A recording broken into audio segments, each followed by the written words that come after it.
இப்ப அடிக்கிற வெயிலுக்கு ரொம்ப நேரம்லாம் கிச்சன்ல நின்னு சமைக்க முடியறதில்ல. இந்த மாதிரி ஒன் பாட் ரெசிபியா தான் போயிட்டுருக்கு சம்மர் ஆரம்பிச்சதுலேருந்தே. இந்த ரெசிபி செய்யறதுக்கு 10 நிமிஷம் இருந்தா போதும். ஈஸியா செஞ்சிடலாம். யம்மியாவும் இருக்கும். எப்படி செய்றதுன்னு பார்த்துடலாமா? இதுக்கு ஒரு குக்கர்ல ஆயில் அண்ட் கீ ஆட் பண்ணி மெல்ட் ஆனதுக்கு அப்புறமா பட்டை, கிராம்பு, ஏலக்காய், ஸ்டார் அன்ஸ் அண்ட் பே லீஃப் போட்டு அதோட எசன்ஸ் எல்லாம் நல்லா இறங்குனதுக்கு அப்புறம் ஒரு பெரிய வெங்காயத்தை தின்னா வந்துட்டு ஸ்லைஸ் பண்ணி வச்சிருக்கேன். அதையுமே ஆட் பண்ணி நல்லா வணக்கி விட்டுக்கலாம். இந்த மாதிரி கோல்டன் ப்ரௌன் ஆனா போதும். இது கூட கொஞ்சமாக ஜிஞ்சர் கார்லிக் பேஸ்ட், காரத்துக்கு மிளகாத்தூள் மாதிரி வேறு எதுவுமே ஆட் பண்ண போகிறதில்ல. அதனால் உங்களுக்கு தேவையான அளவுக்கு பச்சை மிளகா ஆட் பண்ணிக்கோங்க. இது கூட ஒரு கப் ஃப்ரெஷ்ஷான பீஸ் வந்துட்டு ஆட் பண்ணியிருக்கேன். ஃப்ரெஷ்ஷான பீஸ் கிடைக்கலன்னா பரவாயில்ல, இந்த காஞ்ச பச்சை பட்டாணியை நைட்டே ஊற வச்சு அதை ஒரு 2 விசில் போட்டு அதை கூட நீங்கள் ஆட் பண்ணிக்கலாம்.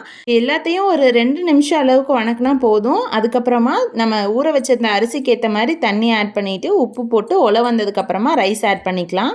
சீரக சம்பா இல்லைன்னா பாஸ்மதி ரைஸ் ஆட் பண்ணிக்கலாம். நான் இன்றைக்கி சீரக சம்பா எடுத்திருக்கேன். 1க்கு 1 டம்ளர் தண்ணி வச்சு கொதி வந்ததுக்கப்புறமா விசில் போட்டிருக்கேன். கடைசியில் புதினாவை மட்டும் ஆட் பண்ணியிருக்கேன்.